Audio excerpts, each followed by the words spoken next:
Why isn't it lighting? Oh, there we go.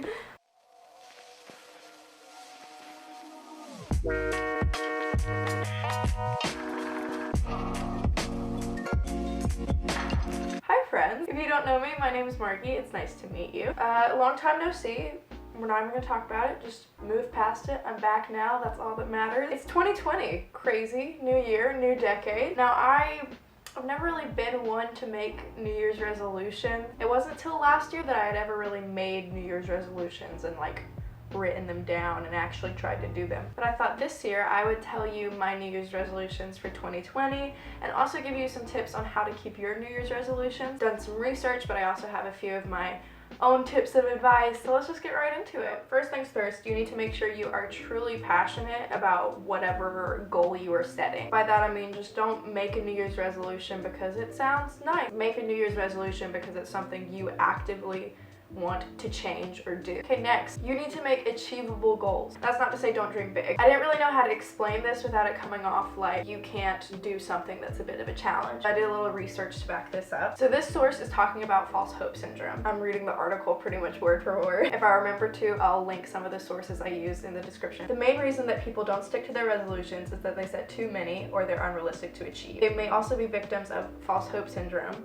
False hope syndrome is characterized by a person's unrealistic expectations about the likely speed, amount, ease, and consequences of changing their behavior. That pretty much backed up what I was trying to say exactly, and I don't really need to explain that anymore. I think that pretty much covered it. So that's why you need to set achievable, realistic goals. That's not to say you can't pick a goal that's a challenge, but make sure that challenge is achievable, if that makes sense. So this next thing is the most important in my opinion. You need to be extremely specific with your resolution. So a little side tip would be you should probably write your resolutions down somewhere, whether it be in a physical notebook, which I'll get to later in the video, or just typing it out on a list on your phone, where you can write down your resolution, be more specific with your resolution, and how you're going to achieve that resolution. So here's why you need to be very specific with your resolution. The more specific you are, the less wiggle room there is. And by wiggle room, I mean there's less room for excuses. Like, so if you make just kind of like a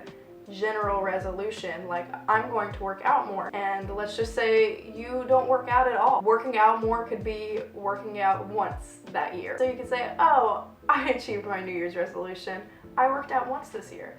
I didn't work out at all last year, so I worked out more. That's obviously like a bit of a stretch as an example, but you know what I mean. So just being more specific makes it more likely you will actually commit and go through with your resolutions by knowing exactly what you need to do and not being able to make excuses. So why'd I do that? The exact same thing twice in a row. So another suggestion I have is starting small and just kind of easing into your resolution. You have to be careful with doing that because sometimes with easing into it, you stay in a place you're comfortable, which means you won't challenge yourself to further that resolution. And sometimes easing into it and staying there causes you to move the total opposite direction and then you're back where you started. So you don't want that. So you can ease into it, which you should, because if you go full force, you're more likely to quit. So a good example / analogy of that would be, let's just say your New Year's resolution is eating plant-based. When your body is not used to you consuming certain things, it can react poorly. If you haven't been eating plant-based and then you just all of a sudden start eating full force raw veggies all the time, your body's not gonna like that at first. It will take time to adjust. So you need to start implementing those things into your diet and slowly get your body used to eating plant-based, and then you can full on eat plant-based. So that would be the same for any other resolution. If you haven't worked out consistently and you start doing it extremely consistently, that's gonna take a toll on your body. Like, read more. Read a little bit more every day. Your mind isn't going to be used to reading that much and your attention span won't click. So ease into your resolutions, but make it buildable. When I was doing research for this video, I watched Matt Davala's, don't know if that's how you say his name, video on keeping your New Year's resolution. And he showed a clip in that video of a popular TED Talk with Angela Lee Duckworth, and it's about grit. Is because they lack grit. Angela Lee Duckworth talks about the importance of grit in her popular TED Talk. Grit is passion and perseverance for very long-term goals. So like I said in the beginning, your goals need to be something that you're truly passionate about, and this quote backs that up very nicely. So grit is passion and perseverance for long-term goals. If you're not passionate about your goal, you're not going to achieve it. You need to be able to persevere for the long-term time that it takes at the cost of your goal being achieved. Fun fact time! According to multiple sources, it takes 66 days on average for a habit to form. You're 1 week into the year and you feel like quitting your New Year's resolutions already, don't worry, that's normal. In fact, 1/4 of people who make New Year's resolutions quit their New Year's resolutions after the first week. So, it's very common. It takes 66 days on average, 2 months on average for habits to form. But every person and personality is different. So it could take you less than that time for your habits to form, or more than that time period for your habits to form. But it takes a long time for a habit to form, so you gotta stick with it until that habit forms, and then things will get easier from there and you'll reach your goal before you know it. And that should be pretty rewarding, achieving your goal,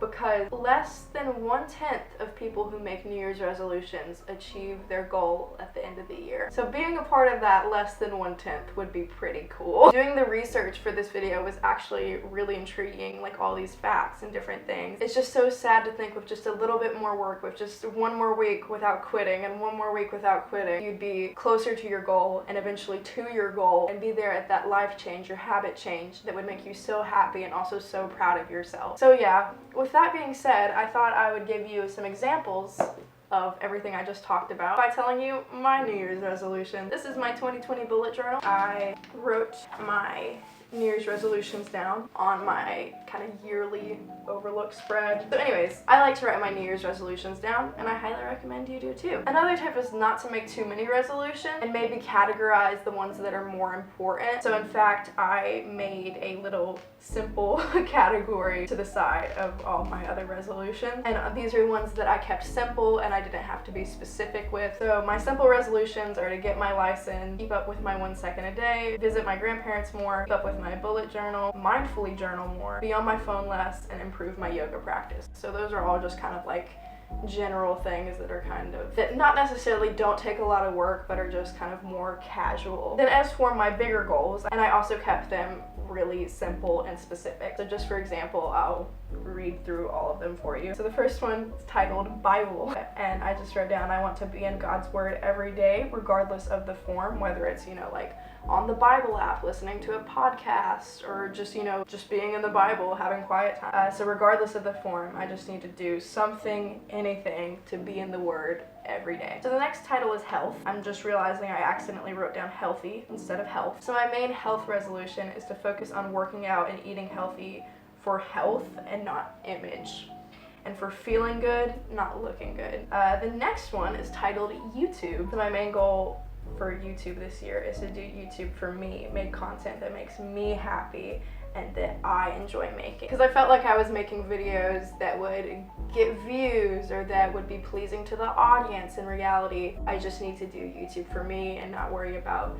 the numbers of the views and the likes and the subscribers. Okay, the next category is interests. This past year was just kind of crazy as far as my interests. So not just with YouTube, I kind of felt the fire dwindle out with other passions as well, including music, which is crazy because music means so much to me. So my goal for that was to pursue my interests more, practice my electric guitar and my uke as much as possible. And then also I want to start writing more and find out how I can improve my writing. And I want to learn more about my interests and just ignite my passions again. And then I wrote down in big letters 10,000 hours and put a little sticky note, the 10,000 hour rule, and it's from Outlier. Okay, so I realized I didn't say one of my resolutions, so I'll just share it with you really quick.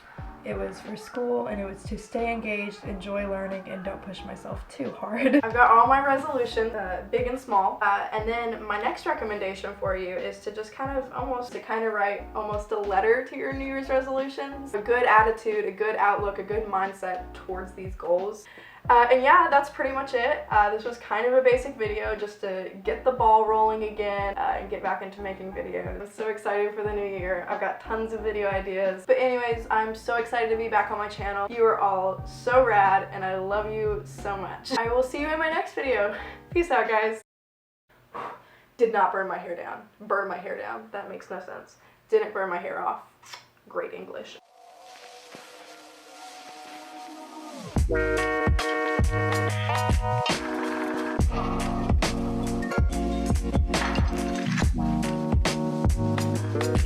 you.